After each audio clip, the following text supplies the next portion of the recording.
Hello aspirants. मेरा नाम रंजीत कुमार लाहिरी है। मैं पिछले 18 साल से फिजिक्स की क्लासेस ले रहा हूं, जिसमें मैं जेई और नीट के बच्चों को पढ़ाया करता हूं और पढ़ाता रहा हूं। तो मेरे काफ़ी सारे बच्चे हैं जो मेरे पास पढ़े हुए हैं और वो अपने हिसाब से बहुत अच्छे अच्छे जगह पर अभी पदस्थ है, काम कर रहे हैं। तो अब सवाल उठता है कि मैं यहाँ पर क्या करने आया हूँ। तो सवाल यह है कि यहाँ पर अब सीजी कोच के द्वारा, सीजीपीएससी कोच के द्वारा अब हम लोग अपना जो असिस्टेंट लेक्चर या लेक्चरर पोस्ट के लिए जो पद निकले हैं, उनके लिए हम लोग अब फिजिक्स की क्लासेस लेंगे और वो क्लासेस मैं लूंगा और मैं आपको पढ़ाऊंगा। तो मेरा यहां पर मत ये है कि आप लोग भी मन से पढ़ेंगे और साथ में हम सब मिलकर काम करेंगे और आपकी सफलता को सुनिश्चित करेंगे। ठीक है, तो चलिए यहां पर अपने हम लोग को ये देखना है। ऐसे फिजिक्स में बहुत सारी चीजें पढ़ने के लिए है, हम लोग बहुत सारा टॉपिक कवर करना है, बहुत सारी चीजों को देखना है। ठीक है, लेकिन यहां पर अभी हम लोग सिर्फ टॉपिक को नहीं देखेंगे।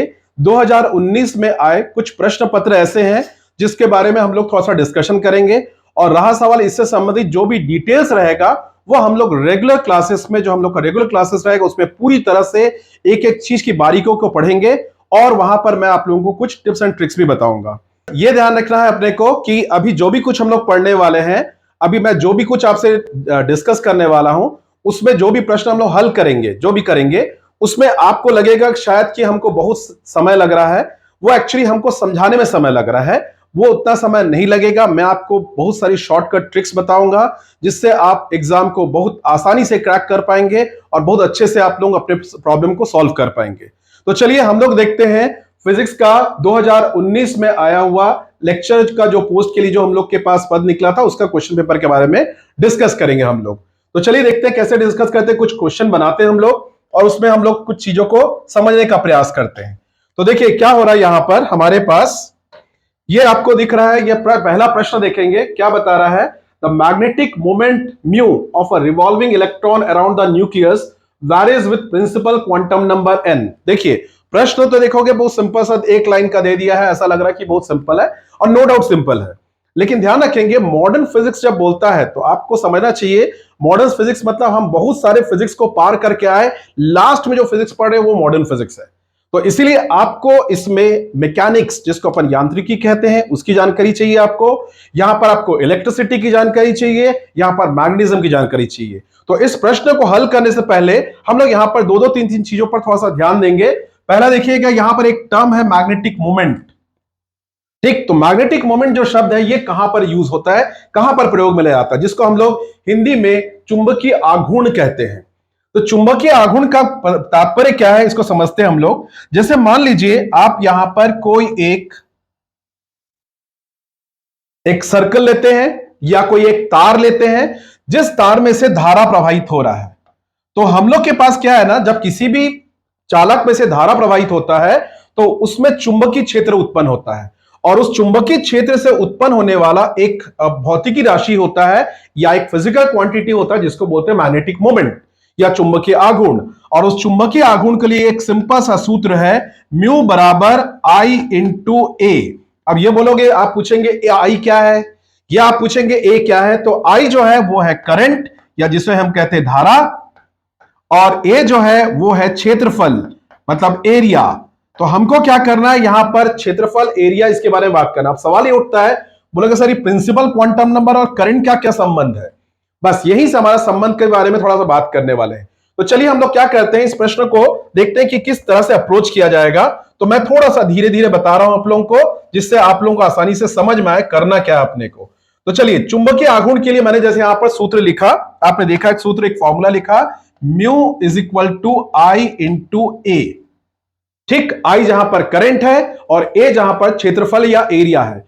तो यहां पर प्रश्न में क्या दे दिया है, एक इलेक्ट्रॉन जो है वो न्यूक्लियस के चारों तरफ चक्कर लगा रहा है। तो ठीक है, चक्कर लगा रहा, तो ये हमारे पास एक न्यूक्लियस है और न्यूक्लियस के चारों तरफ इलेक्ट्रॉन जो है चक्कर लगा रहा है। जब वो इलेक्ट्रॉन चक्कर लगाता है तो इलेक्ट्रॉन मतलब एक आवेश, और हम कहते हैं आवेश के प्रवाह की दर को धारा कहते हैं। That is rate of flow of current, rate of flow of charge is called current. तो मतलब यहां पर मुझे यह लिखना पड़ेगा, इस करंट का वैल्यू को लिखेंगे आई इज इक्वल टू, हम लोग लिखेंगे आवेश के नाम पे इलेक्ट्रॉन का आवेश और एक चक्कर लगा के फिर से वापस आने में जो समय लग रहा है उसको लिख रहा हूं टी, जहां पे टी जो है इसको कहेंगे टाइम पीरियड या आवर्तकाल कहेंगे, और जिसका या परिभ्रमण काल कहेंगे जिसमें एक चक्कर लगाने में उसको समय लग रहा है। अब सवाल उठता है यहां पर कि आपके पास आई आ गया है, आई की आवश्यकता में टी चाहिए, अब टी को कैसे निकालेंगे? तो देखिए म्यू बराबर यहां पर हमारा सूत्र बन जाएगा, ये बन जा रहा है टी, और साथ में हमारे पास एक चीज ए आ रहा है, तो क्षेत्रफल क्या लेंगे? तो ये वृत्त है, ये सर्कल है, तो इसका क्षेत्रफल जो बनेगा वो होगा पाई आर स्क्वायर। अब हमको बस किसी तरीके से ये आर स्क्वायर और टी के बारे में बात करना है, क्योंकि ई और पाई क्या है हम लोग का, वो आपको दिख रहा है एक नियतांक या एक कांस्टेंट है। तो यहां से आप एक चीज देखेंगे तो म्यू इस जो प्रोपोर्शनल टू हम लोग लिख सकते हैं आर स्क्वायर बाई टी। मैं फिर से आपको बता रहा हूं, आप ये मत समझना कि ये प्रश्न बहुत लंबा है, बहुत छोटा प्रश्न है जिसको बहुत आसानी से हल कर सकते हैं, बट मैं आपको समझा रहा हूं, इस नाम से ये आपको लग रहा होगा कि बहुत धीमा चल रहा है या बहुत धीरे धीरे हल कर रहा हूं। अब हमको बस समझ में ये आना चाहिए आर और टी में संबंध याद करना है, या we have to find relation between R and T, R और टी के बीच में रिलेशन निकालेंगे। तो चलिए, आर मतलब होगा त्रिज्या या रेडियस, और टी मतलब हो जाएगा टाइम ऑफ रेवोल्यूशन। तो इसके लिए हमको फिर अब जाना पड़ेगा बोर्स एटॉमिक मॉडल पे। क्यों? क्योंकि इलेक्ट्रॉन, प्रिंसिपल क्वांटम नंबर, ये सब में जो संबंध है हम लोग बोर्स एटॉमिक मॉडल में पढ़ते हैं। तो बोर्स एटॉमिक मॉडल में आप देखेंगे उसमें हम लोग क्या पढ़ते हैं कि कोई भी इलेक्ट्रॉन जब घूमता है किसी खास त्रिज्या में, किसी खास मतलब रेडियस में, तो यह देखा गया है कि उसका रेडियस जो होता है वो समानुपाती होता है एन स्क्वायर के। मतलब radius is directly proportional to n square. ठीक है, मतलब जो हम लोग का एन, और एन क्या है? Principal quantum number. तो मतलब आपको एक चीज समझ में आ गया, आर अगर प्रोपोर्शनल टू एन स्क्वायर है तो मतलब निष्कर्ष मिला कि r square is proportional to n का पावर 4। तो देखिए आर के लिए तो आपको कुछ मिल गया है कि आर जो है एन का पावर 4 है। अब टी के बारे में बात करेंगे, अब टी को कैसे निकाला जाए, तो चलिए टी पर हम लोग थोड़ा सा फोकस करते हैं हम लोग। तो इसके लिए थोड़ा सा टी पर बात करते हैं कि टी का मान को कैसे निकालेंगे। तो उसके लिए हम लोग क्या करते हैं, यहां पर टी के लिए लिखते हैं। अब देखिए पूरा हम लोगों ने क्या लिया था, इलेक्ट्रॉन लिया था। ये इलेक्ट्रॉन इस प्रकार से घूम रहा है, तो जब घूमता है तो एक चक्कर लगाने में जो समय लगता है, तो अपन पढ़ते हुए आ रहे हैं, समय बराबर दूरी बटा चाल या दूरी बटा वेग, या जिसको बोलेंगे हम लोग डिस्टेंस बाय स्पीड या डिस्टेंस बाय वेलोसिटी। तो एक चक्कर लगाने में कितना दूरी तय करता है, तो 2 पाई आर, और कितने स्पीड से, तो v से। तो मतलब आपको यहां पर अब एक चीज और आ जा रहा है, जो t है वो proportional to r by v है। मतलब अब आपको r और v में संबंध तो देखना, r तो आपको पता है, अभी हम लोगों ने लिखा था कि r is proportional to n square. अब हमको निकालना है v के बारे में बात करना है कि v का क्या हिसाब किताब किया जाए। तो v के लिए अपन क्या करेंगे, v जो होगा वो हो जाएगा हमारे पास, v के बारे में जैसे अपन बात करते हैं तो v के बारे में, तो v is inversely proportional to n होता है। ये भी हमारे पास, ये बोर्स एटॉमिक मॉडल में पढ़े हम लोग। तो इतना सारा चीज का हिसाब किताब अगर कर ले तो आप देखिएगा सारी चीजें निकल आएंगी अपने पास कि t जो है प्रोपोर्शनल टू आर स्क्वायर है, और v जो है प्रोपोर्शनल टू हमारे पास क्या है, इनवर्सली प्रोपोर्शनल टू या व्युत्क्रमानुपाती है n के। तो मतलब हमारे पास कुल मिला के क्या हो जा रहा है, कुल मिला के ये हो जा रहा है कि हमारे पास कि v जो है वो इनवर्सली प्रोपोर्शनल टू n है। तो अब आप यहां से t के बारे में हिसाब कीजिए, t के हिसाब में क्या आएगा, तो t जो बनेगा यहां से, तो t r बाई वी है, तो t proportional to r by v. तो r बाई वी, r है n स्क्वायर के समानुपाती, v है 1 बाई n के अनुक्रमानुपाती या प्रोपोर्शनल, तो मतलब r is proportional to n cube आ जाएगा। मतलब ये आ गया आपके पास, t के बारे में भी आपको मिल गया, t जो है प्रोपोर्शनल टू n क्यूब आ गया, और साथ में आपके पास r के बारे में तो पता ही है कि r जो है वो directly proportional to n square है। तो बस अब आप इस वाले सूत्र में रखिए, फॉर्मूले में रखिए, तुरंत आपका 1 नंबर का आंसर आ जाएगा। तो देखिए कैसे आंसर आ रहा है, इस पर देखते हैं, हम लोग डिस्कस करते हैं अभी, तुरंत आपको इसका समझ में आना क्या करना है नहीं करना है। ठीक, तो यहां पे क्या हो रहा है कि ये जो चीज बन रहा है कुछ ऐसा बन रहा है, म्यू बराबर या म्यू प्रोपोर्शनल टू, हम लोग यहां पर प्रोपोर्शनल साइन लगा रहे हैं ना, म्यू जो है प्रोपोर्शनल टू क्या आया था बताइए, आर स्क्वायर बाई टी, और हम लोगों ने अभी तुरंत निकाला कि आर टी जो है प्रोपोर्शनल टू एन क्यूब है, और आर जो है वो प्रोपोर्शनल टू एन स्क्वायर है। तो मतलब ये क्या हो जाएगा, म्यू जो होगा प्रोपोर्शनल टू आर का पावर 4, और टी जो है प्रोपोर्शनल टू एन का पावर 3। यहां पर ये थोड़ा सा गलती हो गया, देखिए r का पावर 4 मतलब n का पावर 4, तो ये होगा n का पावर 4 और t जो है वो समानुपाती है n का पावर 3। तो कुल मिला के जब ये कटेगा तो आपके पास आ जा रहा है mu is proportional to n। Mu जो है n के समानुपाती है। तो देखिए ये पहला वाला आपका सोल्यूशन आ गया, आपके पास दिख रहा है आपको। तो ये इस प्रकार से हम लोगों ने पहला वाला प्रॉब्लम को सॉल्व किया।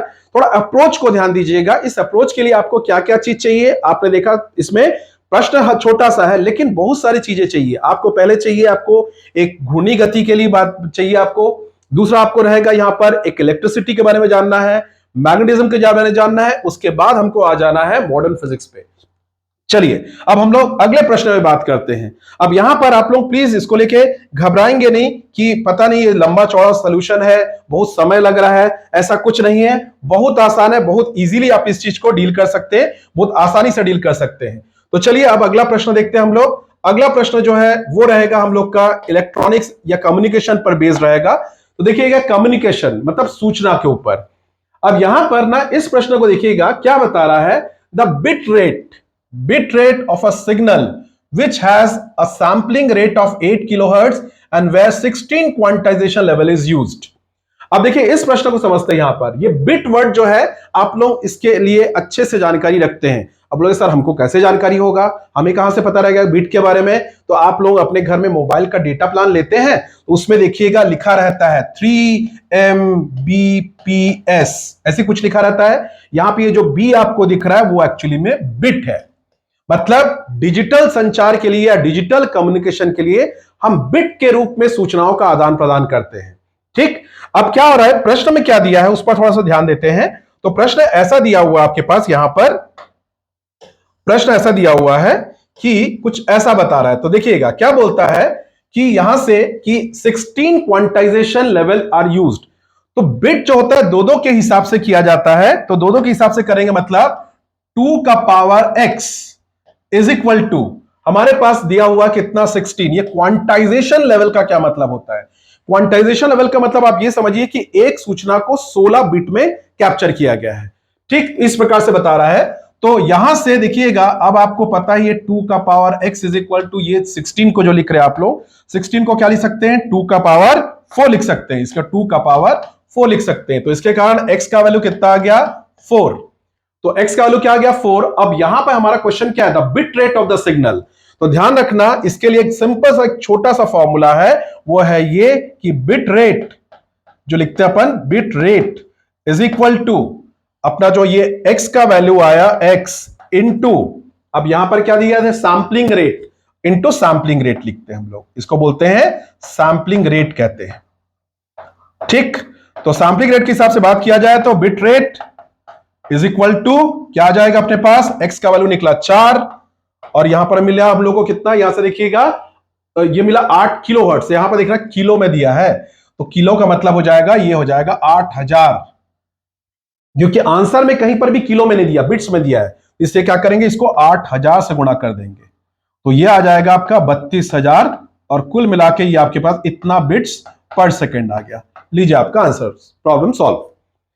ये भी फिर भी ये भी आपको लग रहा होगा इसको बनाने में तो बहुत जल्दी हो गया, इससे भी जल्दी हो सकता है, लेकिन क्या है मुझे आपको कुछ चीजें को एक्सप्लेन करना पड़ रहा है, इस नाम से थोड़ा सा समय लग रहा है। बट मैं चाहूंगा कि जब हम पढ़ेंगे साथ में तो ये सारी चीजें और आसान हो जाएगी और बहुत आसानी से आप प्रॉब्लम को सॉल्व कर सकेंगे। मैं आप लोगों को इतना भरोसा दिला सकता हूं कि अगर आप और हम मिलकर साथ साथ पढ़ें तो बहुत आसानी से हम लोग एग्जाम को क्रैक कर लेंगे। चलिए अब अगले प्रश्न पर बात करते हैं हम लोग। अगला प्रश्न देखते हैं क्या है, उसको कैसे हल करेंगे। तो उसके लिए हम लोग चले आते हैं यहां पर अगले वाले में आते हैं ना।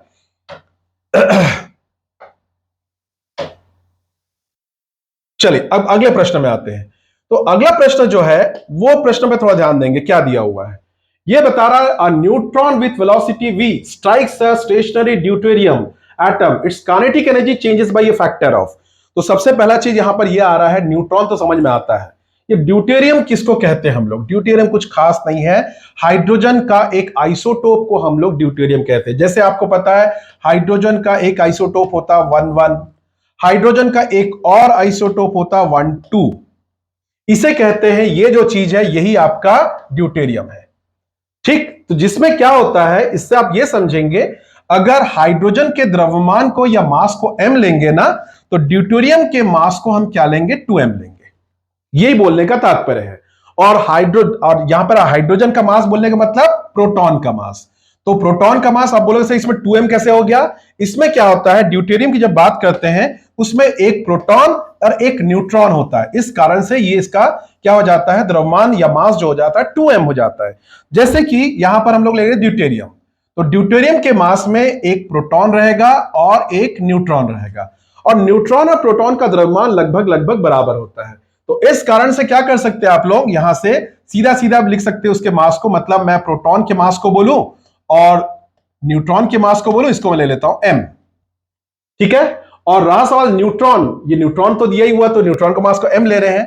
तो अब प्रश्न क्या दिया, थोड़ा समझिएगा। प्रश्न ये दिया हुआ आपको कि यहां पर ये दिया हुआ एक न्यूट्रॉन v वेग से एक स्थिर ड्यूटेरियम से टकराता है, तो ये रहा एक ड्यूटेरियम। अब यहां पर क्या हो रहा पता है, ये प्रश्न दिख रहा है आपको मॉडर्न फिजिक्स का, लेकिन ये है आप लोगों का पूरा पूरा मैकेनिक्स में। हम लोग कोलिजन एक चैप्टर पढ़ते हैं, कोलिजन का मतलब होता है संघट, संघट एक चैप्टर पढ़ते हैं, उसके ऊपर बेस्ड है। तो चलिए उसी पर हम लोग बात करते हैं कि कैसे उस प्रॉब्लम को बनाएंगे। तो ये रहा हमारे पास, ऐसा मान के चलेंगे एक पिंड है जो है ड्यूटेरियम, इसका द्रव्यमान कितना है या मास कितना है, 2m। इससे आकर एक न्यूट्रॉन टकरा रहा है, न्यूट्रॉन का मास कितना है, m, और ये इससे आकर v वेग से टकरा रहा है।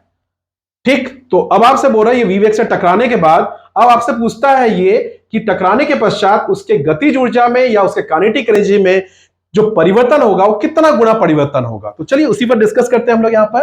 तो पहले तो देखिएगा, जब टकराने वाला रहेगा उसका प्रारंभिक गतिज ऊर्जा, जिसको मैं बोलता हूं इनिशियल काइनेटिक एनर्जी, उसको लिख देते हैं हम लोग हाफ mv²। अब यह पता लगाएंगे कि टकराने के बाद इसका वेलोसिटी क्या होगा, तो चलिए उस पर डिस्कस करते हैं हम लोग। टकराने के बाद इसके लिए क्या करेंगे, इसके लिए आपको एक संघट के लिए एक सूत्र लगाना पड़ेगा। तो पहले तो एक बात करेंगे, जब ये संघट होता है या कोलिजन होता है, तो कोलिजन के भी प्रकार होते हैं। जैसे एक होता है इलास्टिक कोलिजन जिसको प्रत्यास्थ संघट कहते हैं, एक होता है इनइलास्टिक कोलिजन जिसको कहेंगे अप्रत्यास्थ संघट।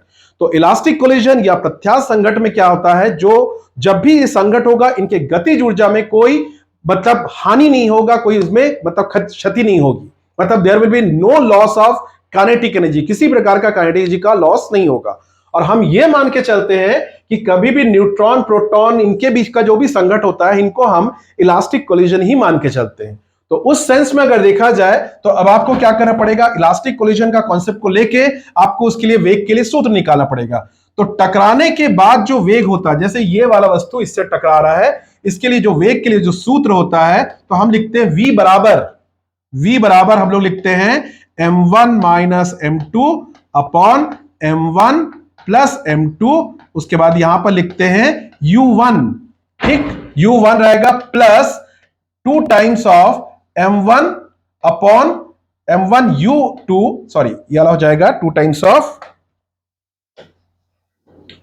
यहां पे ये वाला थोड़ा गलती हो गया, ये वाला है 2 times of m2 u2 upon m1 plus m2। अब बोलोगे सर ये m1 क्या है, m2 क्या है, u2 क्या है, u1 क्या है। तो देखिए हो क्या रहा है, यहां पर जो पहला जो पिंड है जो टकरा रहा है उसके द्रव्यमान को m1 लेते हैं, उसके प्रारंभिक वेग को हम लोग u1 लेते हैं, जिससे टकरा रहा है उसके द्रव्यमान को m2 लेते हैं, उसका जो प्रारंभिक वेग है उसको अपन u2 लेते हैं। तो प्रश्न के अनुसार जो u1 है उसका वैल्यू है v, और जो u2 है उसका वैल्यू है 0, क्योंकि यह स्थिर है। बस आपको टकराने के बाद उसका वेग निकालना है। तो चलिए टकराने के बाद वेग निकालते हैं हम लोग। तो टकराने के बाद वेग के लिए इस वाले सूत्र में रख दीजिए। तो इस वाले सूत्र में रखेंगे तो क्या होगा देखिएगा, तो उसको लिखते हैं हम लोग v डैश, टकराने के बाद का वेग। तो इसके लिए लिखेंगे हम लोग v is equal to m1 u1, तो m का वैल्यू ये हो गया, माइनस ये हो गया 2m हो गया, और यहां पर इसका वैल्यू को v ले लेते हैं। दूसरा वाला पद लिखेंगे ही नहीं क्योंकि इसमें 0 है, तो भूल जाओ। तो सीधा सीधा आप क्या लिख सकते हैं, यहां पर m प्लस 2m लिखेंगे, हो गया। जिसको अगर आप हल करते हैं, सॉल्व करते हैं, तो आपको ये मिल जाएगा m minus 2m minus m रहेगा, और यहां पे 3m रहेगा, मतलब सीधा सीधा v डैश का वैल्यू आ जाएगा अपने पास v/3। मतलब टकराने के बाद इसके गतिज ऊर्जा जो होगा वो v/3 से निकालेंगे, क्योंकि इसका वेग बदल गया। तो टकराने के बाद का गतिज ऊर्जा, तो चलिए इसके टकराने के बाद की गतिज ऊर्जा में बात करते हैं हम लोग, कैसे करेंगे देखिए। तो यहां पर टकराने के बाद का गतिज ऊर्जा, जिसको हम लोग बोलते हैं फाइनल काइनेटिक एनर्जी, या ये लिखेंगे, जिसको लिखेंगे हाफ m, और इसका वेग कितना निकला, देखिए इसका वेग निकला v/3, तो v/3 का होल स्क्वायर, जिसे आप लिख सकते हैं kinetic energy final will be equal to 1/3 को बाहर निकाल दोगे तो 1/9 हाफ mv² लिखेंगे। अब आपका प्रश्न यहां पर पूछा गया है कि कितने गतिज ऊर्जा में कितना परिवर्तन हुआ होगा, कितने गुणा परिवर्तन हुआ होगा। तो आपको क्या करना है, इन दोनों में अंतर निकालना है। तो चलिए अंतर निकालते हैं हम लोग। तो अंतर कैसे निकालेंगे, तो अंतर निकालने के लिए काम करते हैं। तो क्या निकालेंगे, ये रहेगा अंतर। अंतर क्या लिखेंगे, के फाइनल माइनस के इनिशियल।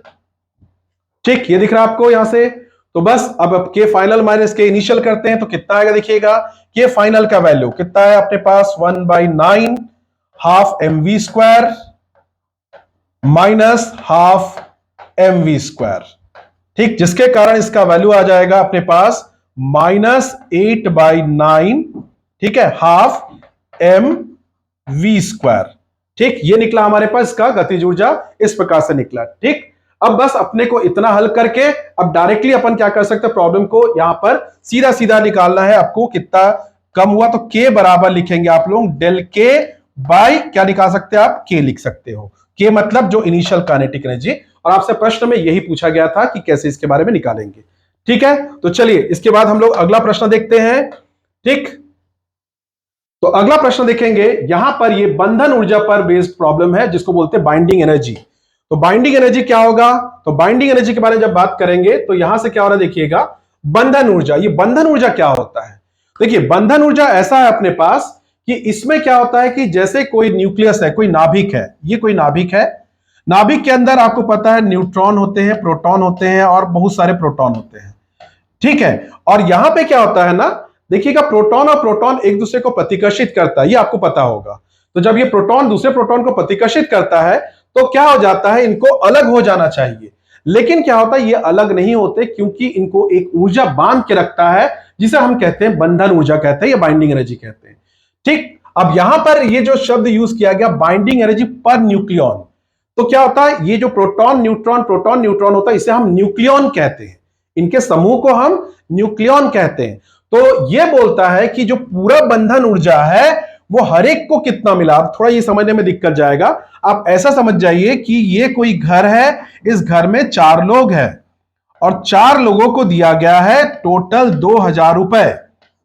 तो हर एक को कितना रुपए मिला, तो बोलेंगे 500 रुपए।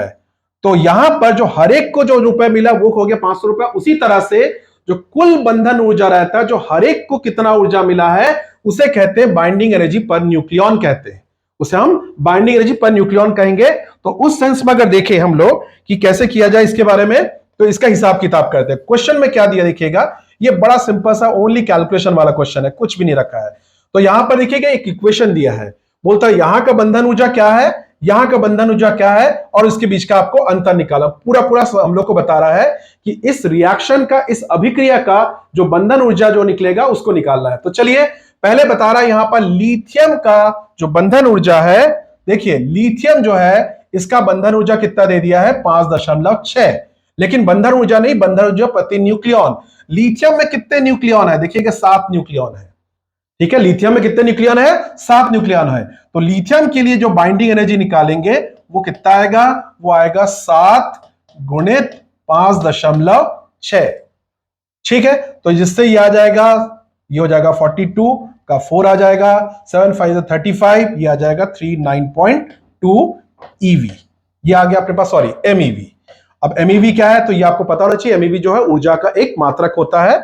ठीक है, ये आ जाएगा अपने पास, यहां से अगर लिखेंगे हम लोग तो ये आ जाएगा 3.2 MEV। ठीक, अच्छा ये लिथियम का निकल गया। अब बात करेंगे किसके बारे में, अब बात करेंगे यहां पर किसका हम लोग का दिया है, देखिए हीलियम के लिए। हीलियम 2 है, देखिएगा पहले तो 2 हीलियम का न्यूक्लियस है, तो हीलियम के लिए निकालते हैं हम लोग। तो हीलियम के लिए क्या करना पड़ेगा, देखिएगा 4 न्यूक्लियन, ऐसे 2 न्यूक्लियस है, तो टोटल 8 न्यूक्लियंस होंगे। तो इसलिए क्या लिखेंगे, 8 गुणित क्या करेंगे, इसका बाइंडिंग एनर्जी कितना है, 7.06। ठीक, तो ये आ जाएगा हम लोग का, इससे करेंगे तो 8 5 40, 8 6 48, तो ये आ गया 48 आ गया। और 8 7 जा 52, ठीक है, ये आ गया 52। तो ये देखिएगा यहां का MeV आ गया। अब इन दोनों का आपको क्या निकालना, अंतर निकालना है। तो जब अंतर निकालोगे देखोगे 52.48 माइनस 39.2, ठीक है, जिसको आप सॉल्व करते हैं तो अपने पास आ जा रहा है, यहां से कितना आ जा रहा है देखिएगा। अगर तो ये करते हैं हम लोग, यहां से कहां गया रे, ये इसको लिखेंगे हम लोग 2 ऐसा। अब इसको सॉल्व करने से कितना आ रहा है देखिएगा, देखिए यहां पे क्या दिखता है आपके पास, यहां से 52 पॉइंट, एक मिनट कहां पे गया है, 7 52 39.2, ठीक है, अच्छा ठीक है ठीक है। तो यहां से तो ये देखेंगे जब इनका अंतर निकालेंगे आप देखेंगे 52 और इसमें, तो डिफरेंस आपको दिख रहा होगा, कौन सा वाला डिफरेंस काम कर रहा है बताइए, 39 और 52। तो मेरे ख्याल से इसमें आ जा रहा है अपने पास,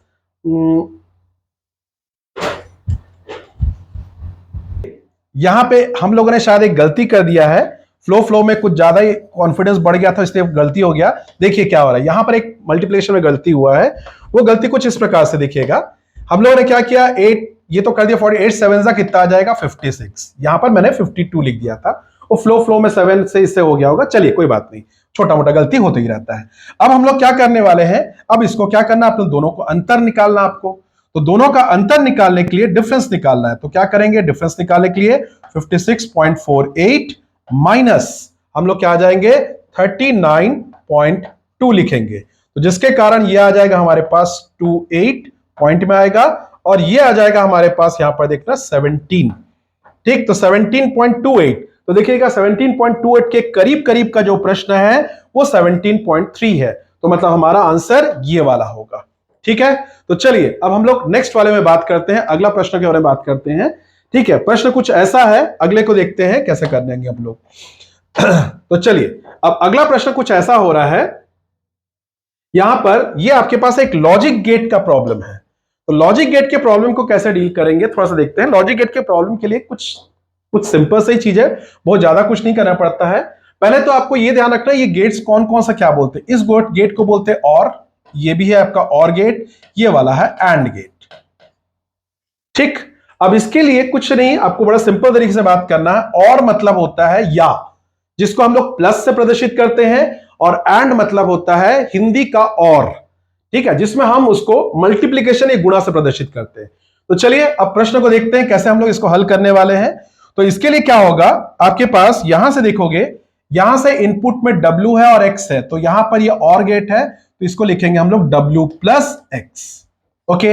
यहां पर देखिएगा W और Y है, तो ये हो जाएगा W प्लस वाई। अब यहां पर जब रिजल्ट निकलेगा तो ये क्या है बताइए, एंड है।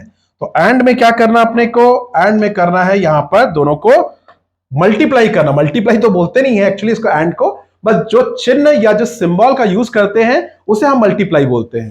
तो चलिए देखते हैं कैसे इसको हल करेंगे। तो दोनों को मल्टीप्लाई करते, मतलब जो F का जो रिजल्ट आएगा उसे हम लिखेंगे W प्लस एक्स मल्टीप्लाई नहीं ना, ध्यान रखेंगे, एंड दिखाते समय इसको मल्टीप्लाई जैसा दिखाते हैं हम लोग, और ये हो जाएगा W प्लस वाई, ठीक। अब इसको जैसे ही मल्टीप्लाई करेंगे तो F will be equal to, यहां से लिखेंगे इन दोनों को मल्टीप्लाई करो, तो मल्टीप्लाई करेंगे तो W डॉट W, उसके बाद हो जाएगा प्लस W डॉट वाई, उसके बाद हो जाएगा प्लस X डॉट वाई, उसके बाद हो जाएगा X डॉट W, प्लस हो जाएगा X डॉट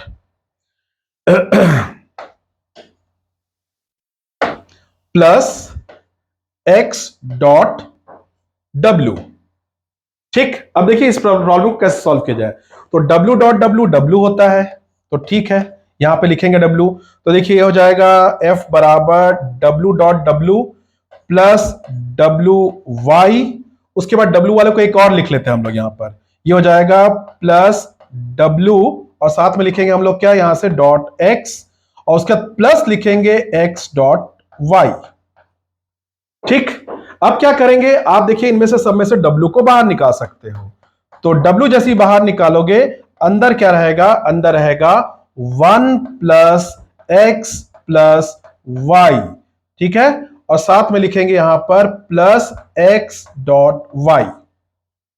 अब देखिए कितना सिंपल सा चीज बन जाएगा आपके लिए, प्रॉब्लम ये वाला। इसको अगर देखते हैं हम लोग तो कुछ ऐसा बन रहा है, यहां से W इससे निकाला आप लोगों ने। तो देखिए क्या हो रहा है, सबसे बड़ा इंटरेस्टिंग एक आइडेंटिटी होता है। आइडेंटिटी ऐसा है कि 1 प्लस कुछ भी लिखो वो 1 ही होता है। ठीक है, इसको फिर से देखिएगा, 1 के साथ आप किसी भी चीज को लिखते हैं तो वो 1 ही हो जाता है। ठीक, तो 1 के साथ कुछ भी लिखेंगे, जैसे मैंने लिखा 1 प्लस एक्स, तो ये हो जाएगा 1। 1 प्लस वाई, ये हो जाएगा 1 हो जाएगा।